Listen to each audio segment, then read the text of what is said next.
Meus irmãos, quero uma vez mais cumprimentá-los com a paz do Senhor Jesus. Tomem assento, por gentileza, podeis assentar. Bom estarmos aqui mais uma vez. Quero uma vez mais ser grato ao nosso Deus pelo privilégio, a honra, a oportunidade de estar com os irmãos nesse dia. Uma vez mais agradecer todo o ministério dessa igreja, na pessoa do pastor Antônio Ferreira, todos os irmãos que estão nos apoiando aí de várias maneiras, né? Pastor Robson, Diácono Rodrigo. Hoje estou aqui, estamos com a presença do irmão Anderson e da irmã Cláudia, que não puderam estar ontem, mas é bom tê-los aqui. Quero agradecer também pela recepção, pelos contatos, tá bom? Pastor Moisés, presbítero Márcio, irmão Valdete e a família, pastor Amós, que já me presenteou ali com livros, demais pastores, obreiros, pastor Jackson, enfim, todos os demais irmãos, irmão Melquisedeque, enfim, Deus abençoe continuamente a todos.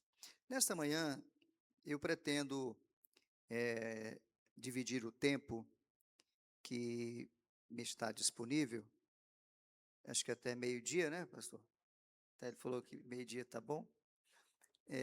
Entre a conclusão do assunto, né, que nós estamos falando, e uma meditação na lição da escola dominical de adultos e uma breve referência à lição de jovens também desse trimestre. Mas aqui, ouvindo os irmãos nesse início, eu estava pensando, né, sobre a importância do ensino metódico e sistemático, né? Um processo de ensino tradicional que tem sido muito desprezado nas últimas décadas, especialmente nos países que têm tido uma influência marxista muito grande na educação, como aqui no Brasil, né, que seguiu e segue em grande parte o método freiriano, né, o de Paulo Freire, inspirado no construtivismo, né, que vem lá de Genebra, e isso tem destruído o modelo tradicional de educação.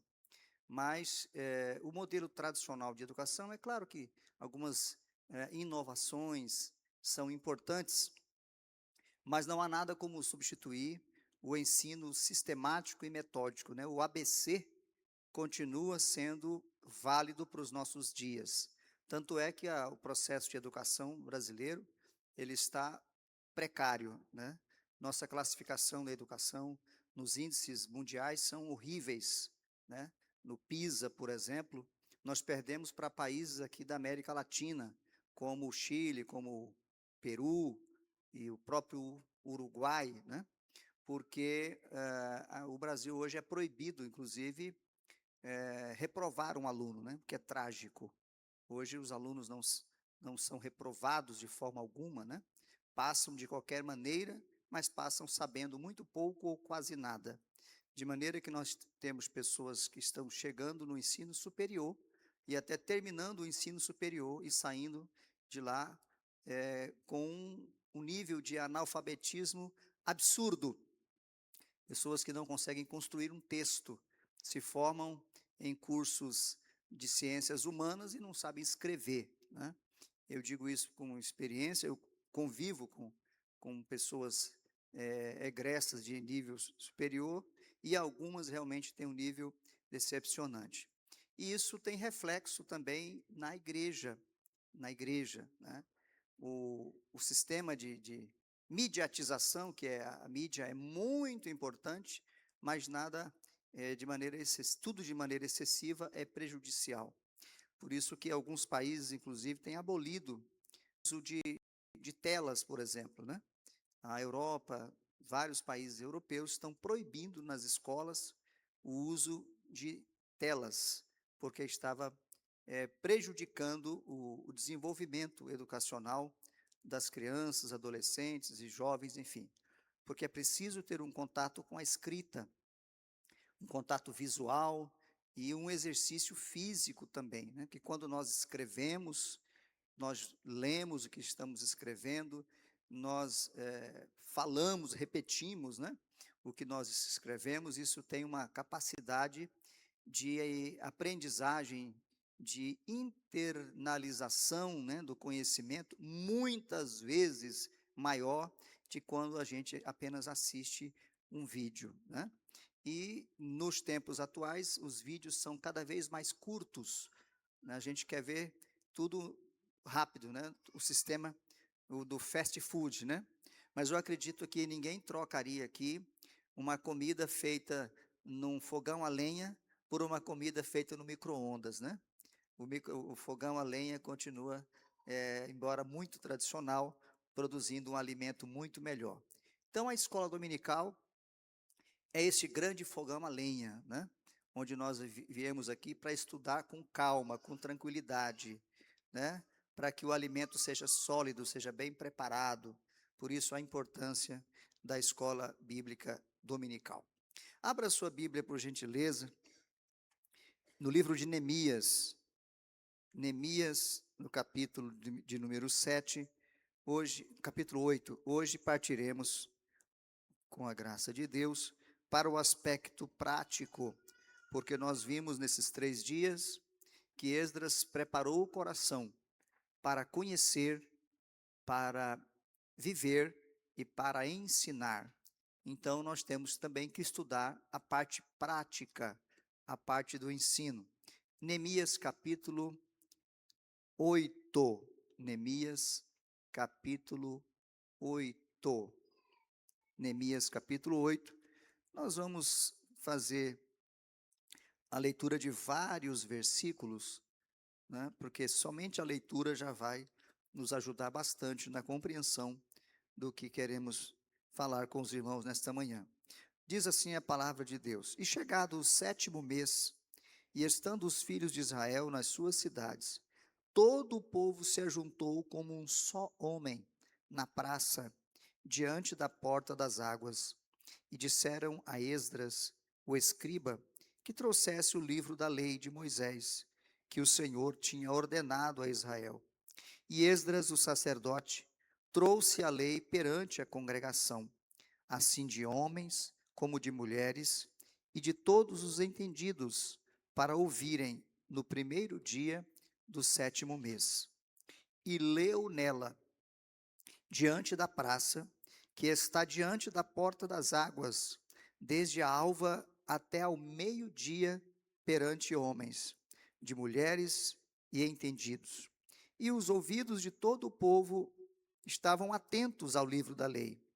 E Esdras, o escriba, estava sobre um púlpito de madeira, que fizeram para aquele fim, e estavam em pé, junto a ele, a sua mão direita, Matitias, e Sema, e Anaías, e Urias, e Ilquias, e Maazéias, e a sua mão esquerda, Pedaías, e Misael, e Malquias, e Azum, e Asbadana, e Zacarias, e Mesulão. E Esdras abriu o livro perante os olhos de todo o povo, porque estava acima de todo o povo.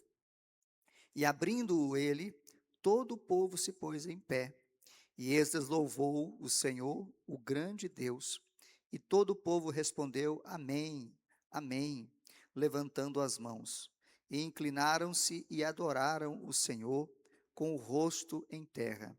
E Jesua, e Bani, e Serebias, e Jamim, e Acube, e Sabetai, e Odias, e Maazéias, e Quelita, e Azarias, e Josabade, e Anã, e Pelaías, e os levitas ensinavam ao povo na lei, e o povo estava no seu posto.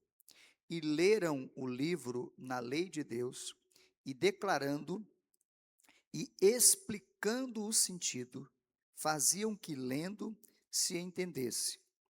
Versículo 9. E Neemias, que era o Tirsata, o governador, e o sacerdote Esdras, o escriba, e os levitas que ensinavam ao povo, disseram a todo o povo: Este dia é consagrado ao Senhor vosso Deus, pelo que não vos lamenteis nem choreis, porque todo o povo chorava, ouvindo as palavras da lei.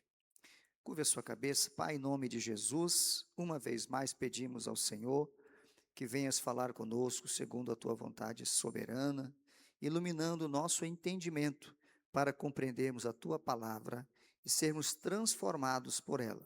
Em nome de Jesus. Amém. Meus irmãos, então, como eu estava dizendo, nós vimos que três etapas, né, no processo de preparação de Esdras. Primeira preparação, o conhecer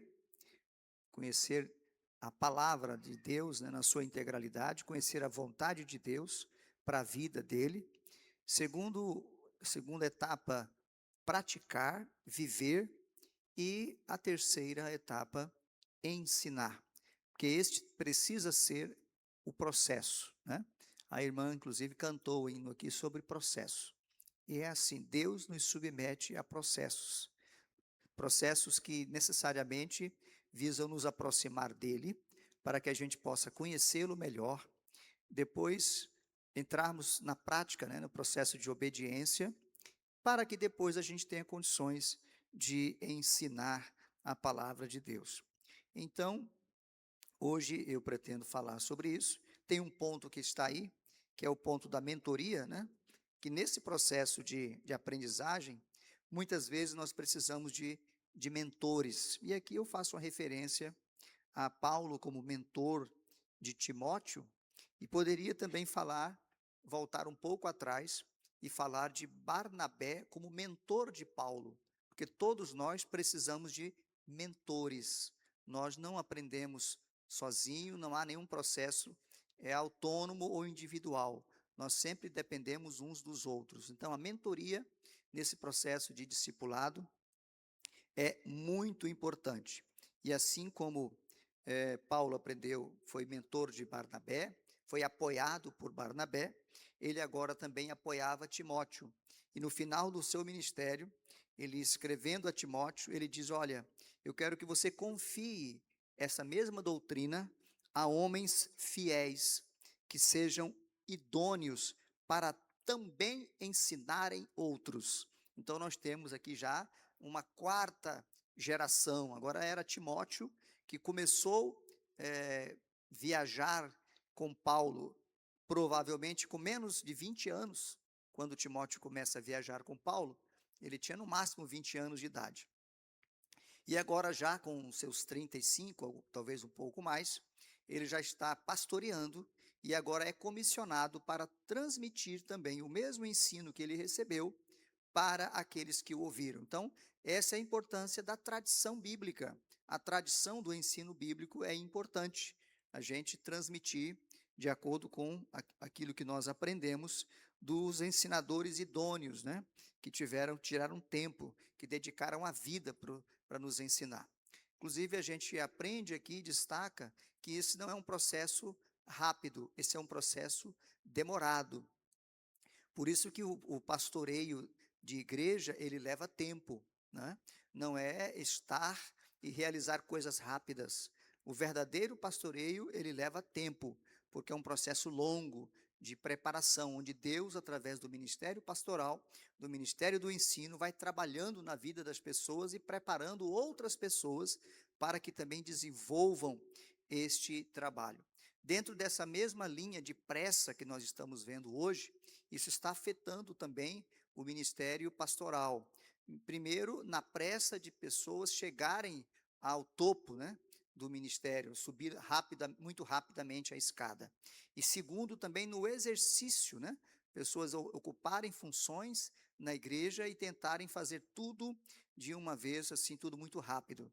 Às vezes, se colocamos pessoas em departamentos, e não leva uma semana, ele já chega com um projeto enorme para a gente executar. Fala, mas vem cá, não deu tempo de orar ainda, né?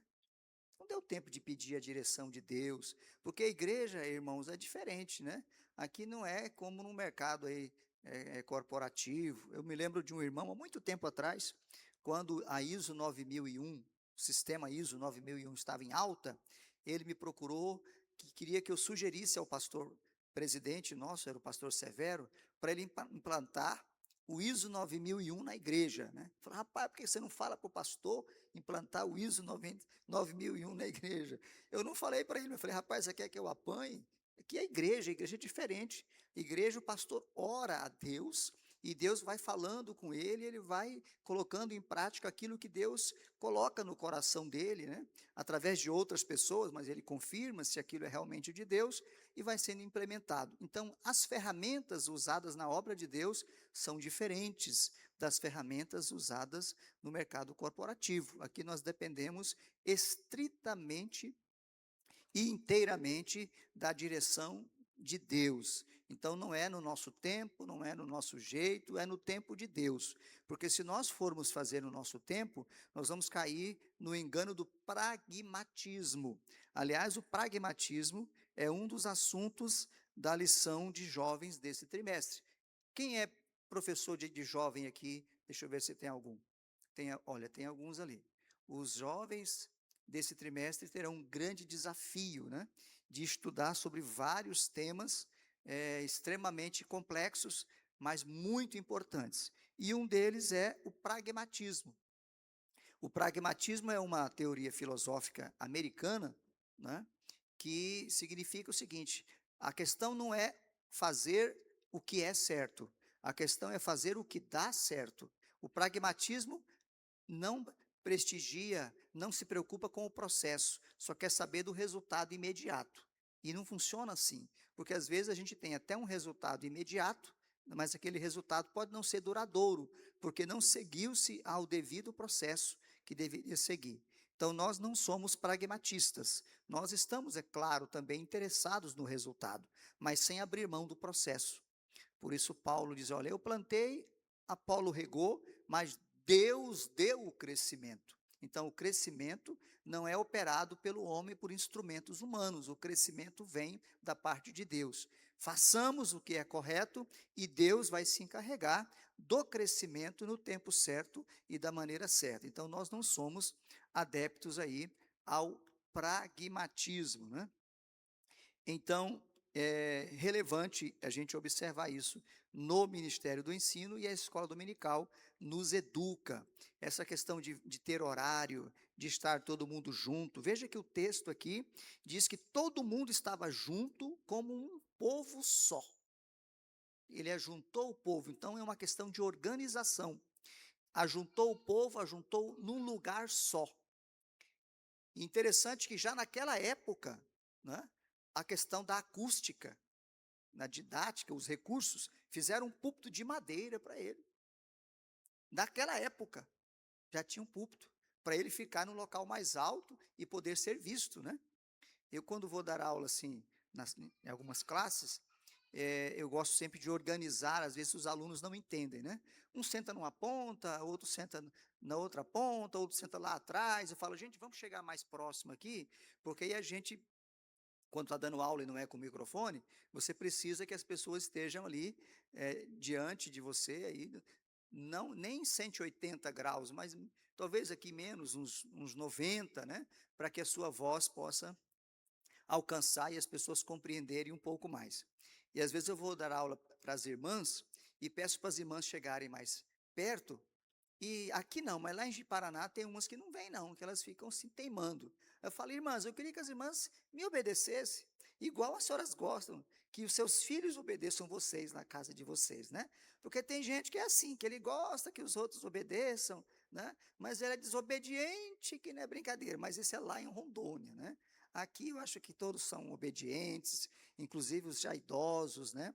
Obedecem certinho. Mas aí elas vêm assim meio sem graça, porque ser taxado de desobediente não é bom. Mas então essa organização faz parte.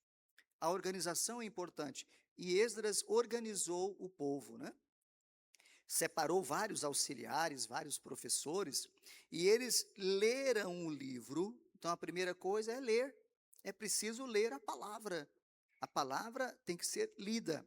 Às vezes a gente quer ler só um pouquinho, é claro que na pregação, né, não se lê tantos versículos, mas nós precisamos, a gente que às vezes tem uma tendência de achar que ler mais o versículo vai atrapalhar, mas nós precisamos ter contato com a palavra, com as escrituras, porque nós estamos correndo o risco de pessoas lerem, não lerem tudo e pregarem o que não está escrito, né? Eu ouvi aqui essa semana, ou acho que eu que estava lendo, esses dias, aquele texto que diz assim: porque assim como pensa ou cogita no seu coração, assim o é, ou assim como fala, assim o é, né? Uma coisa assim. E aí tem gente que tira uma mensagem com base nesse versículo, que está no meio de um contexto totalmente diferente, cria uma teologia chamada de confissão positiva. Fale e aconteça, vai acontecer. Declare. Isso não é bíblico, meus irmãos, isso não é bíblico. Mas a pessoa extrai um trechinho de um versículo, de um contexto, e constrói uma teologia falsa. Mas quando a gente lê o contexto, lê a Bíblia no seu todo, nós compreendemos o que a Bíblia está dizendo. Então diz aqui que eles primeiro leram o livro na lei de Deus e declarando, né? Declarar é tornar claro, né? É clarificar, é lançar luz. Então eles declaravam e explicavam o sentido, ou seja, tornavam o ensino prático. Que sentido aquilo tinha para a vida de quem estava ouvindo? Então eles interpretavam e declaravam o sentido e faziam que lendo se entendesse. Então o professor da escola dominical tem esse papel, essa missão de fazer com que o aluno entenda realmente o que está sendo explicado. Por isso que na aula da escola dominical a gente começa explicando o título da lição, né? Às vezes tem uma palavra, né? Na lição de jovem desse trimestre, quase todas as aulas, as lições, fala sobre a palavra falácia. Então, o que é falácia? Tem que explicar para o aluno o que é falácia. Senão eu passo o trimestre inteiro falando de falácia e o aluno pode não compreender o sentido. Então, o aspecto conceitual, dar às pessoas, né, o conceito que elas precisam ter das palavras, isso é muito importante. Então, no ponto 3 aí do nosso material, o irmão que está me ajudando aí, agora poderia passar mais um, isso, excelência didático-pedagógica, né? Eu vou naturalmente resumir, mas aqui eu falo do terceiro aspecto da excelência. E deixa eu só dar uma palavra para os irmãos sobre essa questão da excelência, porque algumas pessoas podem achar que é um exagero, né, a gente querer ser excelente em tudo o que a gente faz, tá? E alguns até defendem, não, a gente erra mesmo, então tem um errinho aqui, outro ali, não tem problema. Tem alguns profissionais que até defendem isso, né? Às vezes eu cito, dentre muitos exemplos, eu cito o exemplo do pedreiro, né? Mas tem vários, que às vezes o pedreiro vai fazer um banheiro, e quando você vai tomar um banho, em vez da água ir para o ralo, ela vai para a porta, né? Dá aquele trabalho todo, aí você fala com o pedreiro, ele não gosta, isso é um detalhe, né? Não tem importância, é só puxar a água. Aí eu fico pensando se esse pedreiro, quando ele for lá no dentista, e o dentista errar e acertar a raiz do dente, ele vai dizer, não, não tem problema, é só um errinho fácil, ser humano erra mesmo, né? Ou se for quando aplicar uma injeção, o enfermeiro ou o técnico não vai achar a veia e vai ficar ferindo, saindo, não tem problema, pode errar, é ser humano, né? Ou seja, é um campo de mediocridade, nós temos que procurar buscar a excelência em tudo, enquanto mais a gente puder melhorar em tudo que a gente faz, porque às vezes detalhes podem comprometer e gerar grandes prejuízos. Não sei se os irmãos já viram, mas fizeram um estudo profundo sobre as causas do afundamento, né, o naufrágio do Titanic. E dentre as causas são causas pequenas.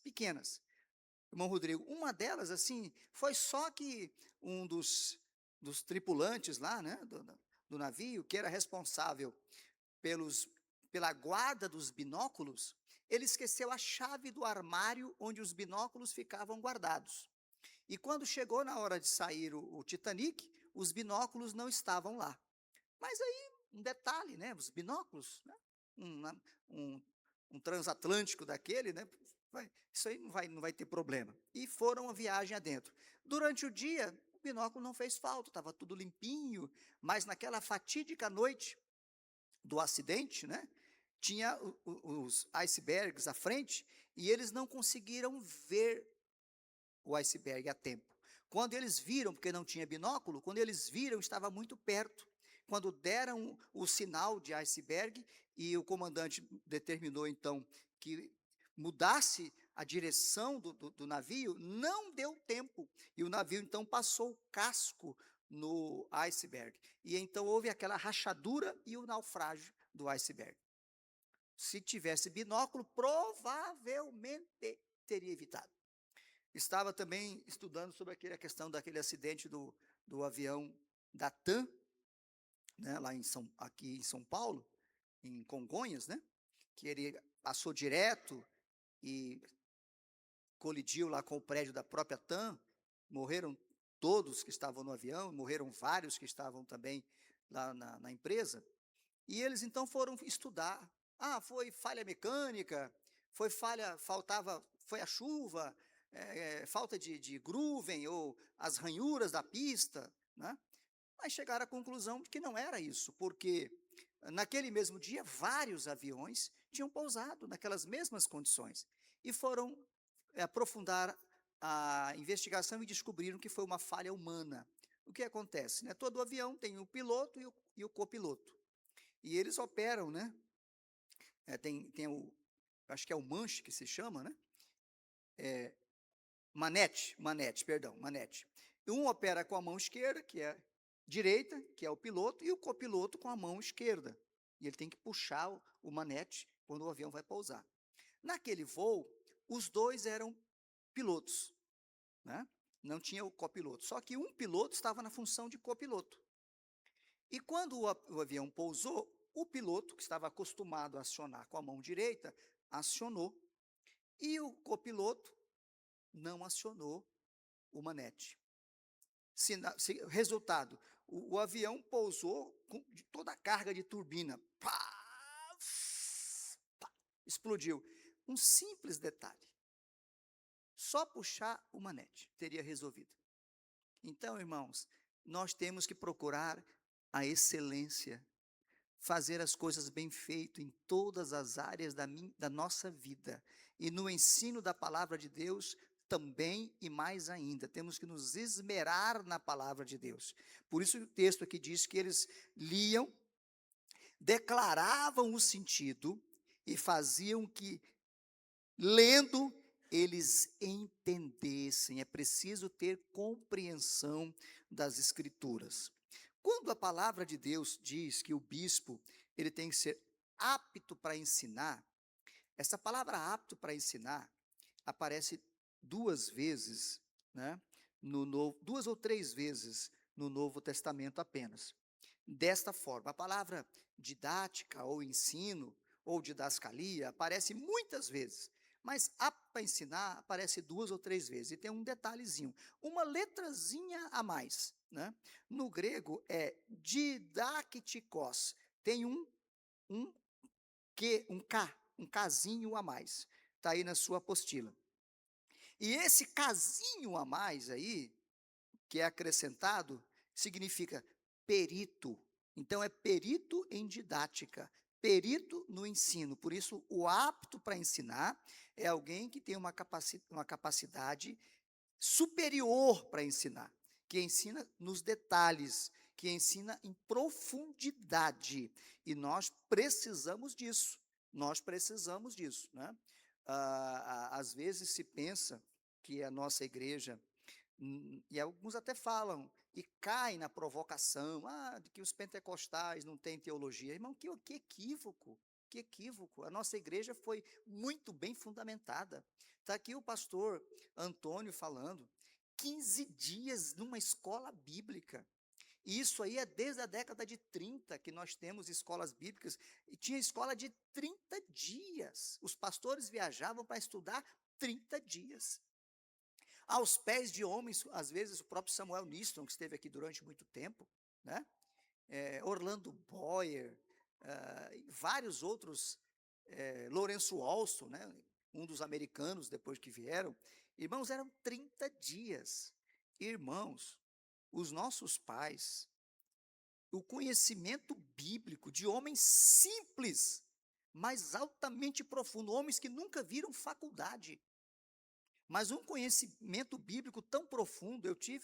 Eu sempre menciono o pastor Severo, porque ele marcou, né, a minha vida de uma maneira muito forte, né? Aprendi muito com ele. Ele não fez faculdade, mas ele ensinou. Nós nunca nos cansamos de ouvir o pastor Severo, conhecimento bíblico profundo dele nas Escrituras. Então, não nos iludamos, né? Não sejamos iludidos, às vezes com muitas inovações teológicas, né? Nós temos que procurar os fundamentos das Escrituras. E a escola dominical é uma grande oportunidade para a gente ler realmente a Bíblia e aprendê-la com profundidade. Então, essa palavra didacticosa aqui tem a ver com perícia. Quando a Bíblia fala sobre ensinar, diz que tem que haver dedicação ao ensino. E eu tenho pensado muito nesse versículo nos últimos meses, né? Porque às vezes a gente quer fazer muita coisa, mas esse versículo tem falado muito ao meu coração. Se é ensinar, haja dedicação ao ensino. Porque às vezes eu me cobro outras atuações em outras esferas, porque é importante. Mas se a Bíblia diz, está dizendo assim, se o seu ministério é ensinar, se dedique a ensinar. Se dedique a ensinar. Qual é o teu ministério? Né? Tem vários dons lá. E a Bíblia diz, se é presidir, né, presida. Se é repartir, reparta com liberalidade. Se é ensinar, haja dedicação ao ensino. E dedicação, né, espoldazo, tem o sentido de esforçar-se, de ter um zelo, de ter um empenho intenso para realizar alguma coisa. Então, os professores, né, nós, professores, todos que ensinam a palavra de Deus, o ministério, nós precisamos ter essa dedicação intensa, né? Temos que nos afadigar na palavra de Deus. Vamos pular aqui um pouco. Eu vou passar aqui algumas recomendações práticas ao professor. Recomendações práticas. Eu creio que deve estar à frente aí. Isso, recomendações práticas ao professor. Eu vou ser breve. A primeira é a preparação pessoal. Oração, estudo bíblico, Bíblia em primeiro lugar. Bíblia, primeiro lugar, Bíblia. Não vamos correr para a teologia antes de estudar a Bíblia. Vamos aprender, desculpa a minha presunção, né? Os irmãos já sabem. Vamos rememorar uma coisa. Teologia é uma coisa, Bíblia é outra. Bíblia é Bíblia. Bíblia é a palavra de Deus. É o que Deus disse. Teologia é o que nós entendemos a respeito do que Deus disse. Certo? Claro, tem a teologia bíblica, ela é profundamente bíblica. Né? Temos a teologia histórica, a teologia sistemática, assim por diante, que são boas se estão de acordo com o que a Bíblia diz. Mas nem toda teologia é boa, porque ela pode estar em desacordo com o que a Bíblia diz.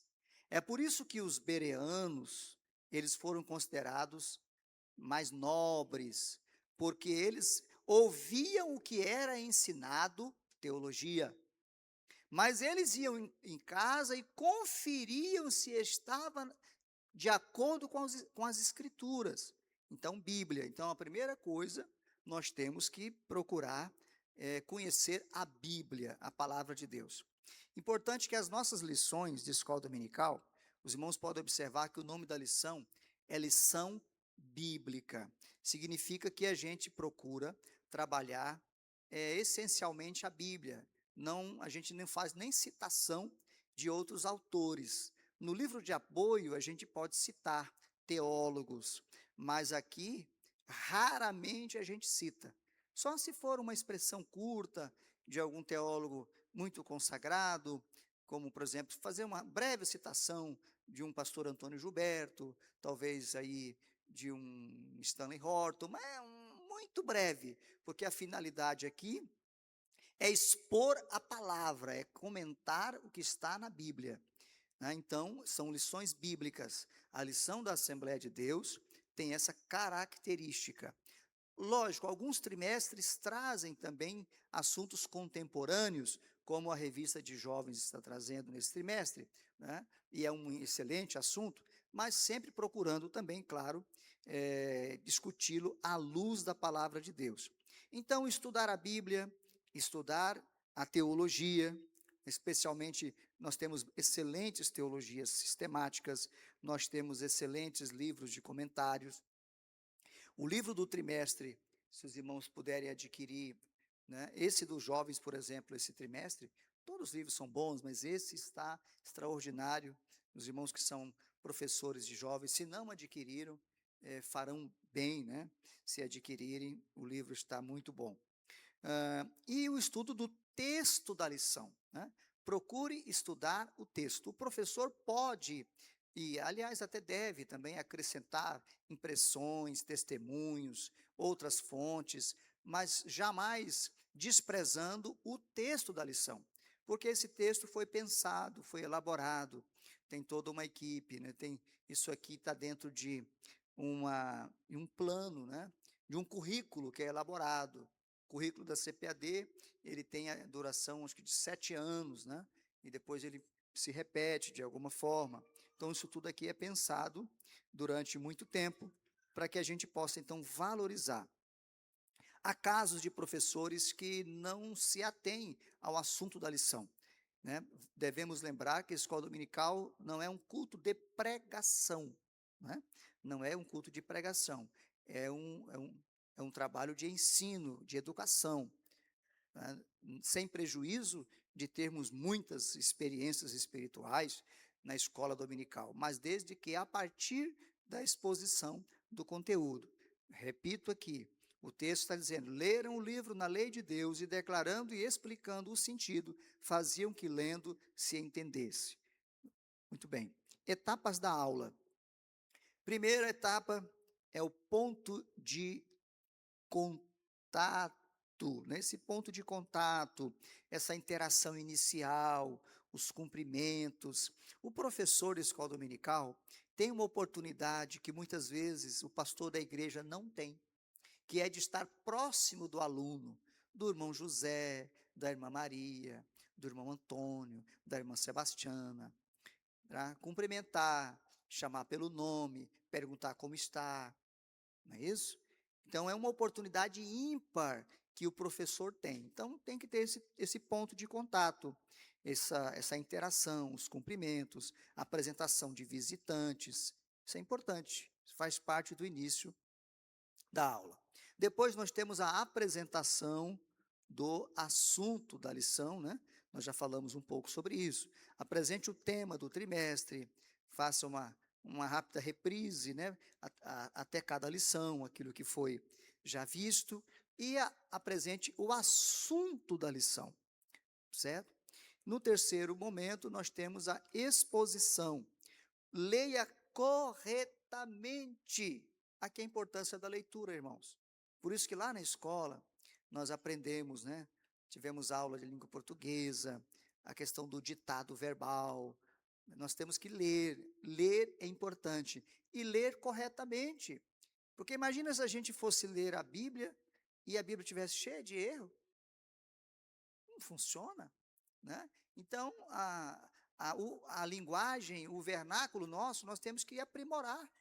Não é nenhum preciosismo, é a ferramenta de trabalho que a gente tem, né? Pronunciar, né, as palavras, obedecer à acentuação das palavras, à pontuação das frases. Às vezes, uma vírgula fora do lugar pode alterar toda a mensagem do texto.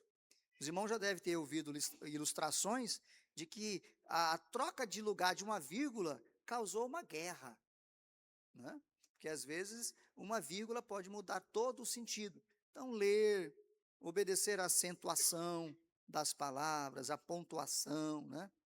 Eu estava, eu não lembro onde que eu estava. Ah, sim, agora me lembrei. Estava essa semana num lugar, tem um hino que a gente canta, e aí estava o grupo de louvor cantando aquele hino que diz assim: franco sem o mal temer, né? Quase todo mundo canta fraco, né? Fraco sem o mal temer, ser valente. Irmão, não é fraco. Pode ler lá, tem um Nzinho, é franco. Franco para fraco, a diferença é muito grande, entendeu? E o pessoal fala, fraco sem o mal temer, por causa de uma letra. E o grupo de louvor, pessoas jovens, cantando errado. Mas, poxa, que exigência. Exigência, irmão, é o correto. É simples. Só ler a palavra como a palavra está escrita. Porque o sentido é totalmente diferente. Então, o professor da escola dominical precisa prestar atenção nisso. Uma leitura atenta, audível, os alunos precisam ouvir o que está sendo lido, pronunciando todos os fonemas relativos a cada uma das palavras. Pronunciar os fonemas das palavras, para que as pessoas entendam. Tenha cuidado com a entonação de voz, falar de maneira que a aula não se torne apática, monótona, monocórdia, ou seja, de um único tom, que senão fica entediante. Tem hora que você fala um pouco mais forte, tem hora que você suaviza um pouquinho, para que não fique uma coisa, eu usei a palavra monocórdia, né? Um tom só do começo ao fim. Então, procure dar ênfase em algumas palavras, né, que precisa ter ênfase, que isso é importante. A questão da entonação da voz, né? Se anime mais um pouco, tem coisa que a gente tem que transmitir um pouco de vivacidade na voz também, para que os alunos estejam animados. Eu confesso para os irmãos que às vezes eu assisto aula em algumas classes, eu gosto de assistir, e tem umas que eu falo assim, esses alunos aqui esses são corajosos, esses são resistentes, porque tem aula difícil, irmão. Tem aula difícil de você aguentar, né? E os alunos permanecem lá, glória a Deus por isso. Nem por isso nós vamos acomodar, nós temos que procurar, né, melhorar a nossa aula. Linguagem corporal, partindo de uma postura central, né, diante da classe, busque cobrir todos os ângulos da classe com a dinâmica do olhar. Se você não se movimentar com o corpo, mas pelo menos se movimente com os olhos, porque há uma comunicação. Quando você olha para as pessoas, você está comunicando com elas de maneira mais direta. Então, procure cobrir todos os ângulos da classe com a dinâmica do olhar.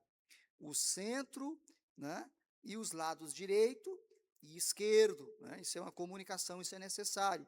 Utilize-se de gestos que reforcem a comunicação. Os braços também falam, né? Não em excesso, mas nós temos que utilizar a comunicação gestual também. Faça movimentos leves conforme vai ensinando. Aproxime-se mais da classe. Eu estou aqui falando do púlpito, não posso fazer isso.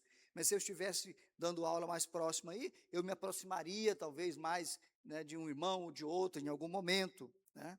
Leia o texto da lição, aproxime-se mais da classe e retorne depois ao ponto inicial. Apresente o assunto proposto, leia o texto da lição, ou pelo menos os pontos principais. Não somos obrigados a ler tudo. Nós não precisamos ler tudo, porque também, irmão, às vezes a pessoa faz assim, quer ver? Dar um exemplo para os irmãos aqui. Digamos que eu vou ler aqui a revista de jovens e estou dando aula para eles. E vou dizer, olha, o relativismo ético-moral defende ideias de que não existem verdades morais absolutas e que o que é certo ou errado varia de acordo com a cultura, período histórico ou opinião pessoal.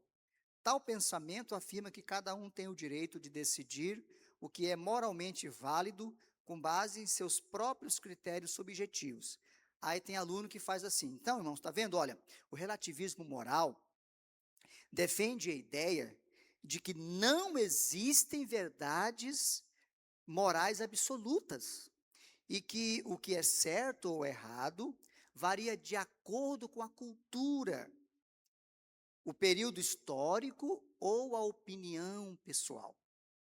E olha, tal pensamento afirma que cada um tem direito de decidir o que é moralmente válido, com base em seus próprios critérios subjetivos, né? Aí os alunos ficam impressionados com o professor, né? Ele ensinou o quê? Pode repetir para mim. Ensinou o quê? Nada. Ele só leu e leu de novo. Fala, tá vendo? Viu? Aprenderam? Vamos para frente. Irmão, eu já tive alguns professores assim. Inclusive na escola. Até em faculdade tem. Sabem nada. Só lê. Ei, vamos para frente, vamos continuar. A nossa aula está muito boa. Por favor, você tem que ler, agora eu vou explicar. Tem que explicar alguma coisa. Então, nem precisa ler tudo, né? Eu costumo selecionar alguns pontos importantes e dar ênfase àqueles pontos que eu selecionei. Isso é fundamental. Nós precisamos melhorar, né, a nossa qualidade de ensino. Nós precisamos melhorar. Nós precisamos melhorar, né? Obviamente que eu estou falando aqui em tese, né? Provavelmente aqui os irmãos sejam excelentes também nesta área, mas estou falando assim em tese. Explique os pontos, apresente ilustrações, sempre que cabíveis. Se a ilustração tiver pertinência, apresente a ilustração ajuda a fixar. Faça aplicações práticas durante e ao final da exposição do assunto da lição. Faça com que aquele assunto tenha pertinência com a vida da pessoa, com a vida do aluno. Aí são as aplicações práticas. Ainda em relação ao assunto, o professor precisa ensinar com objetividade e clareza, né, dizer o que ele realmente quer dizer. Não fique andando em círculos. Diga o que você quer dizer. Irmãos, a aula de hoje, o assunto é esse, esse e esse. Não fique andando ou rodando em círculos. Não seja superficial. Busque profundidade com simplicidade, sem perder a clareza. Explique os termos e expressões difíceis contidos na lição. Olha aqui, fazendo que lendo se entendesse. É preciso entender, é preciso que haja entendimento do que aqueles termos querem dizer. Muito bem. Esforce-se para cobrir todo o conteúdo e cumprir os objetivos da lição. Não somos obrigados a ler tudo, mas devemos aplicar o conteúdo por inteiro sempre que possível. Valha-se de métodos que se ajustem às características e expectativas de cada classe. Cada faixa etária é um método, né? Dos adultos às crianças, os métodos variam. Então, vamos aplicar. Em relação ao aluno, eu já estou procurando terminar. O professor deve ouvir o aluno com atenção. Eu sei que tem aluno que participa em excesso e às vezes fala coisa que não tem nada a ver com o assunto. Eu paro, olho para ele, deixo ele falar, falo, muito bem, irmão, muito obrigado pela participação do irmão fulano, muito importante. Porém, como eu estava dizendo, eu vou para frente. Porque se o que ele falou não se encaixa, mas se encaixar, eu repito, dou ênfase, porque lá a gente tem uns irmãos assim, que eu já até conheço, mas eu tenho paciência com eles, não tem problema, é o jeito deles. Às vezes a pessoa quer aquela oportunidade para falar alguma coisa. Agora, se você é aluno, procure dar opinião no tempo certo, uma opinião ou uma pergunta de acordo com o assunto. E varie também, não faça todo domingo para não ficar cansativo, né? Senão fica meio carimbado. Mas procure, no caso do professor, escute, estimule, valorize a participação, lide com os excessos com sabedoria, humildade e prudência. Fale diretamente ao aluno, trazendo para a aula. Chame o aluno pelo nome, pastor Amós. Olha ali, ó. Tá vendo? Já Ele já se voltou para mim, já está me ouvindo melhor, já está balançando a cabeça, porque eu falei o nome dele. E o professor sabe o nome dos alunos. Então, fale o nome do aluno, chame o aluno para estar interagindo com você, isso é importante. Né? Isso dá dinamismo, dá integração mental, desperta e forma um coletivo, né? Fortalecendo a classe. E usando uma expressão que está muito própria nos nossos dias aí, dá uma sensação de pertencimento, o aluno entende que ele pertence àquela classe, o professor sabe o nome dele, o professor deu atenção para ele, então isso é muito importante nesse dinamismo da aula. Quanto ao superintendente, procure conhecer a estrutura da escola dominical. O superintendente não é apenas aquele que dirige aqui o culto da escola dominical. Ele conhece a estrutura, as classes, as faixas etárias, quantos professores tem em cada classe, secretários, assim por diante. Né? Prepare-se para o culto de abertura e conclusão. Né? Procure ver se os hinos que estão propostos naquela aula, se você conhece. Se conhecer, nem sempre a gente conhece, né? Mas os hinos, às vezes, eles são pertinentes. Então, procure conhecer os hinos. Eu até encontrei aqui uns irmãos que são parentes ou conhecidos do irmão Ricardo Comini. Não sei se está aqui agora de manhã, alguém que me encontrou. Eu acho que está aqui, né? Cunhado. Irmã, então nem vou elogiar ele, não. Não. Dos melhores superintendentes que eu já conheci em toda a minha vida. Quando eu chegava na escola dominical, ele já estava lá há muito tempo. Ele chegava, a escola começava às 8, eu acho que ele chegava, não vou falar o horário para não apertar aqui ninguém, aqui para não ficar chato. Vou pular essa parte. Né? Mas assim, muito zeloso, muito zeloso. Olhava tudo, se estava certo. Eu cheguei e vi os irmãos aqui preocupados com isso, né? A classe, se tem professor, né? Maternal. Eu peguei mais ou menos isso aqui. É papel do superintendente, né? E o irmão Ricardo, olha, e uma pessoa de um trato, não faz nada sem comunicar com a gente antes, sem conversar. Um homem de um respeito, de uma hierarquia, né? Muito grande. Hoje ele virou fazendeiro, está lá em São Miguel, me parece, né? Ou Seringueiras, uma coisa assim. Seringueiras. Estive lá não tem muito tempo. E tem uma propriedade lá perto da cidade e está servindo a Deus lá. Muito bem. Selecione professores, acompanhe, forneça oportunidade de aperfeiçoamento, descubra novos talentos, vocações, chamados ao ensino, procure ter uma certa correção verbal, emprego correto da linguagem, proponha atividades extras, sempre em diálogo com a equipe e sob a permissão e liderança do pastor da igreja. Porque, irmão, não pode ser assim. A gente chega aqui, cadê as crianças? Ah, o professor levou as crianças lá para o parque. Tá, mas quem foi que autorizou? Não estou sabendo, o superintendente não está sabendo, o pastor não está sabendo. Irmão, eu não faria isso não. De jeito nenhum, mas Deus me livre. Imagina se acontecer algum problema. Quem vai responder? É seríssimo, meu irmão. Desculpa a expressão, pode arruinar a sua vida. Agora, ser professor, fala com o superintendente, eu estou querendo fazer uma atividade extra na minha classe. Assim, assim, assim, em tal lugar. Eu tenho certeza quase absoluta que ele vai chegar no pastor. Pastor, a gente pode, assim, assim. A não ser que o pastor já liberou. Não, você pode fazer. Porque e a responsabilidade? Porque sendo a igreja, o pastor autorizou, a igreja é responsável. É bem diferente. É bem diferente. Então a gente faz tudo dentro de uma hierarquia, de uma comunicação, de um respeito, né? Porque nós pertencemos todos a uma só igreja. Quantos entenderam até aqui, podem confirmar dizendo amém. Com esse ponto, irmãos, eu estou concluindo a nossa reflexão proposta, né? Conhecer, viver e ensinar. Que Deus nos dê a graça de alcançarmos excelência em todas essas áreas. Abra, por gentileza, agora a sua lição, na lição de número 2, né? A fé de Abrão nas promessas de Deus.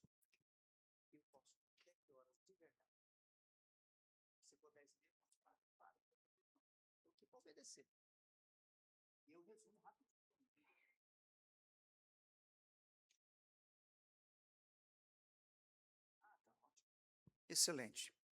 Me deram aqui um excelente tempo, vou fazer um resumo rápido aqui com os irmãos, tá? A fé de Abrão nas promessas de Deus. Nesse trimestre, nós estamos aprendendo sobre o legado de Abraão, de Isaac e de Jacó. Exemplos que eles nos deixaram, lições de vida, né? E nas primeiras lições falam de Abrão ou Abraão. Por que Abrão, né? Porque antes de ter, vamos dizer assim, antes dele ser confirmado na fé, na fidelidade a Deus, ele tinha o nome de Abrão, né? Pai exaltado. E depois que ele então recebeu o nome de Abraão, né? Que é pai de multidões. O texto áureo diz assim: E apareceu o Senhor a Abrão e disse: A tua semente darei esta terra. E edificou ali um altar ao Senhor que lhe aparecera. Gênesis 12 e 7. A verdade prática diz: quando Deus faz uma promessa incondicional, ele a cumpre plenamente. A verdade prática aqui está se referindo à promessa de Deus em relação a Israel. Deus prometeu que, através de Abrão, né, faria dele uma grande posteridade, uma grande nação, e nele também seriam benditas todas as famílias da terra. E claro que nessa promessa também está incluída a igreja, porque nós também somos herdeiros da promessa, na mesma fé de Abraão. Indo para o corpo da nossa lição, nós temos aqui o contexto, né, da história. Abrão e o seu sobrinho Ló saíram juntos, né, de Ur dos Caldeus, lá na Mesopotâmia, né, e viajavam, né, com destino a Canaã. A primeira parada, como nós sabemos, né, foi lá em Padã Arã, foi a primeira etapa e depois a segunda etapa. Nessa viagem, estava com ele até um certo ponto o seu sobrinho Ló, mas com o crescimento do rebanho de ambos, houve uma confusão entre os pastores e Abrão entendeu que era preciso haver uma separação amigável entre eles, porque tinha terra para todo mundo. E ele dá, então, a oportunidade para que Ló escolha para onde ele desejasse ir, para onde ele quisesse ir. E como nós já comentamos aqui ontem ou anteontem, Ló, como acompanhante de Abrão, ele deveria ter dado o privilégio para o tio, mas ele olhou para as campinas do Jordão, que naquela época eram verdejantes, era igual às terras do Egito, né? Lá do delta, que são regadas o tempo todo, né? No delta do Nilo, então são sempre verdes. Então eram verdejantes. Depois não, depois virou um lugar deserto, até hoje é um lugar desértico. Mas na época não, era tudo verdejante. E Ló olhou toda aquela campina e escolheu tudo para ele. E olha, irmão, deixou a parte baixa para Abraão, e grande parte do território de Israel é deserto. Inclusive essa região onde eles estavam, porque eles estavam junto do Mar Morto, e a região próxima do Mar Morto, lá em Israel, é o deserto de Berseba, então é deserto. Então ele escolheu para ele a melhor parte, e interessante que ele escolheu tudo, como a gente leu, toda a campina do Jordão ele escolheu. Então houve essa separação. O texto diz aqui então que Abrão, né, fez uma proposta de uma solução generosa, mas que o sobrinho dele, né, numa presunção de autonomia, né, escolheu a direção que ele quis sem consultar a Deus. Diz aqui as escolhas de cada um. Ló não buscou a direção de Deus em sua escolha e nem respeitou seu tio. Escolheu somente pela aparência, vendo a beleza da fertilidade da campina do Jordão. O que nós temos aqui?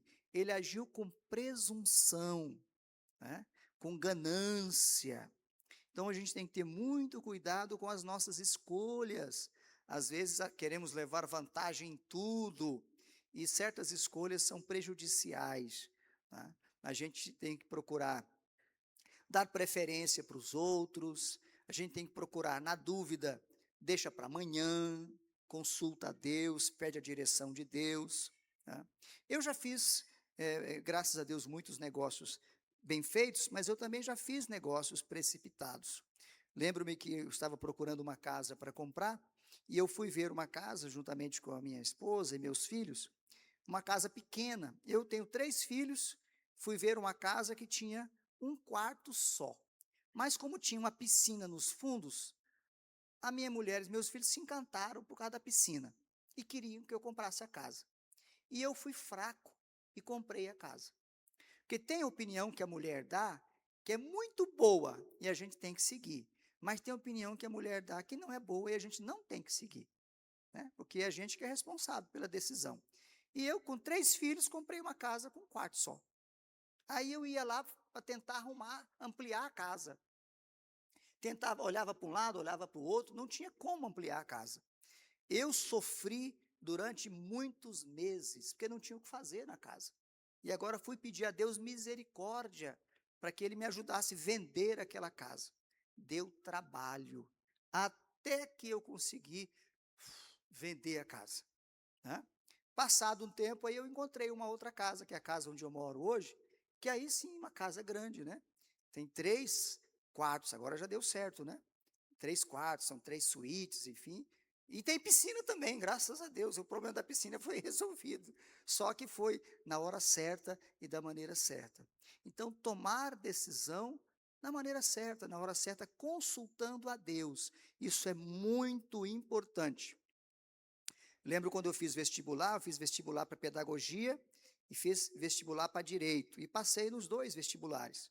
O de pedagogia era na federal e o direito na particular. E eu tinha que decidir. Aí orei a Deus e entendi no meu coração que eu, embora o particular, o direito fosse pago, eu devesse estudar o direito, né? E não me arrependo de jeito nenhum, não que a pedagogia não seja um bom curso, né? Mas o direito abriu muitas outras portas e oportunidades para mim. Então, buscar a direção de Deus é importante e não tomar decisões pela aparência, como Ló fez. Porque quando chegou lá, né, ele então viu os homens de Sodoma eram grandes pecadores. Ele foi habitar no meio de um povo cruel. Tá? A pecaminosidade era tão grande lá, inclusive a questão do sodomismo, né? A questão do homossexualismo já naquela época era terrível. Mas o lugar escolhido por Abrão não era tão aprazível como o que Ló escolheu. Contudo, o patriarca teve a bênção de Deus.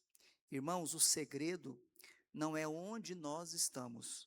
O segredo é se nós estamos com a bênção de Deus. Eu vejo assim algumas pessoas que se preocupam em mudar de lugar, pensando que existe uma rota do sucesso. Eu não creio nisso. Eu creio que Deus faz o que tem para fazer com a gente, onde a gente estiver, dentro da vontade dEle. E tem uma coisa boa, irmãos, se tem uma coisa boa é você estar no lugar certo, na hora certa, fazendo a coisa certa. Dá uma paz no coração da gente. E Deus encontra a gente onde a gente estiver. Funciona assim, né? No mundo aí fora, diz assim, quem não é visto, não é lembrado. No reino de Deus é diferente. Quem é chamado, jamais é esquecido. Onde a pessoa estiver. O exemplo é o exemplo de Davi, que eu já falei aqui. Ele estava lá no campo, até o pai não cogitava dele estar presente. Mas todos os mancebos passaram e nenhum foi escolhido. E Samuel perguntou, e aí, acabaram-se os mancebos? Não, tem mais um, o menor, que está lá cuidando das ovelhas. Pois chame ele, nós não sentaremos à mesa enquanto ele não chegar. Então, nós temos que estar no lugar que Deus quiser que a gente esteja, né? Isso aqui é uma coisa interessante, muito interessante, né? Porque, irmãos, a gente só tem que querer estar onde Deus quiser que a gente esteja. Eu falei um pouco disso aqui ontem e eu vou repetir. esperemos tudo na vontade de Deus. Eu tenho dificuldade, né, com as pessoas que ficam se oferecendo e pedindo. Eu não consigo conceber isso. Sinceramente, eu não consigo conceber. Porque quando Deus tem um propósito na vida de alguém, Ele leva a pessoa onde Ele quiser. Desculpe eu citar exemplos pessoais, né? Mas eu sou lá de Rondônia, de Paraná, às vezes se eu estava contando, eu já fui mais de 20 países, falei, meu Deus, eu sou de uma família, de uma origem extremamente pobre, né? E Deus já me deu tantas oportunidades que eu não jamais imaginei na minha vida. Não distribuir cartãozinho para ninguém, não pedir, zero, zero. Não estou dizendo que o profissional não deve distribuir cartão, não estou falando isso. Estou falando que no ministério é diferente. É diferente, há um segredo, né, nas coisas de Deus. Então nós temos que ter muito cuidado, porque Deus tem o melhor para nós, para todos nós. Deus tem sempre o melhor. Então Ló viveu muitos problemas, né? Vários problemas, resultados da escolha de Ló, como nós verificamos já, e a lição fala disso, né? Ele foi levado prisioneiro, e aqui eu acho interessante a atitude de Abrão, né? Que ele poderia ter dito assim, bem feito, pois você vai ficar aí como escravo. Não, ele armou os homens da casa dele, e olha que não era fácil, hein? Abraão era corajoso, e foi lá e fez guerra contra aqueles reis, resgatou a Ló, trouxe de volta, e ele voltou para o mesmo lugar. Ele teve a oportunidade de sair de lá, irmão, teve a oportunidade. Voltou para o mesmo lugar. Era ele ter falado, meu tio, me arruma um espaço aqui, eu não quero mais voltar para aquele lugar. Voltou para o mesmo lugar. E mais tarde, as consequências serão ainda piores, né? Eu estou resumindo bastante. O ponto 3, Abraão, os altares erguidos por Abraão. Abraão era um construtor de altares. Isso aqui fala da característica de adoração, de adorador. Construir altares fala em tirar tempo para adorar a Deus, né, para agradecer a Deus. Nós precisamos tirar tempo para oferecer sacrifício a Deus. Altar fala de sacrifício. Deus se agrada de sacrifício, de oferta. Deus se agrada de dízimo. Deus se agrada de oferta missionária, que você faz aquele compromisso e traz, quietinho, só você e Deus. Deus se agrada disso. Né?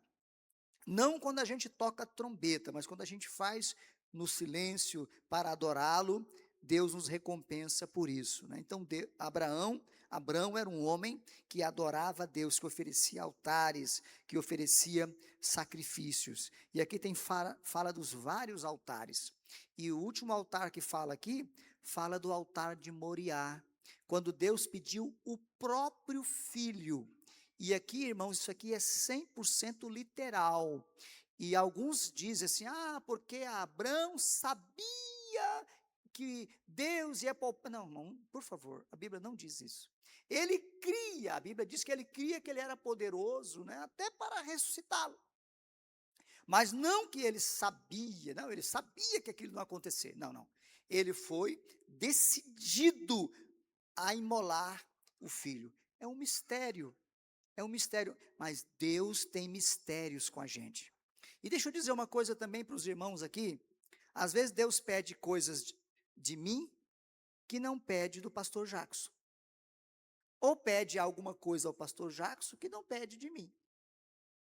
Ou pede ao pastor Robson e não pede de mim, ou pede de mim e não pede dele. Deus tem segredos com a gente. O importa é, o que Deus pedir de você, entregue. Eu tenho uma experiência na minha vida, lá no meu estado, tem muito essa questão de criar gado, né? Muitos criadores de gado. E eu, uma época, preocupado, falei, Senhor, eu preciso arrumar um jeito de ganhar um dinheiro. Eu falei, vou comprar umas cabeças de gado. Aí eu comprei umas cabeças de gado, coloquei no sítio lá de um irmão, e aí passava um tempo eu ia lá visitar. Aí o irmão, olha, morreu uma vaca aí, das suas. Eu falei, meu Deus, Passava um dia, eu ia lá de novo, morria mais uma, das minhas de novo. E foi morrendo. Falei, meu Deus, se eu não vender, vai morrer tudo. Eu entendi que se eu não vendesse, ia morrer mesmo. Eu vendi tudo, fiquei com a paz no meu coração. Por quê? Porque para mim, eu entendi que não era o projeto de Deus. Pronto. Às vezes, Deus chama a gente de alguma maneira e a gente não pode se envolver com outras coisas. Por que eu fechei o escritório? Eu resisti a fechar, irmão Rodrigo. Porque, modéstia à parte, eu ganhava dinheiro. Mas eu fechei, deu trabalho, mas até que fechei. Fechei em parte, deixei uma parceria, fui assim, porque a gente é um processo. O próprio Abraão foi um processo. Ele saiu, levou o sobrinho, depois parou em Padã Arã, depois que foi separado o sobrinho. A vida nossa com Deus é assim, a gente não consegue, às vezes, né, alcançar o ponto que ele quer, e ele vai pedindo aos poucos. E o ápice na vida de Abraão, ou de Abrão, foi pedir o filho.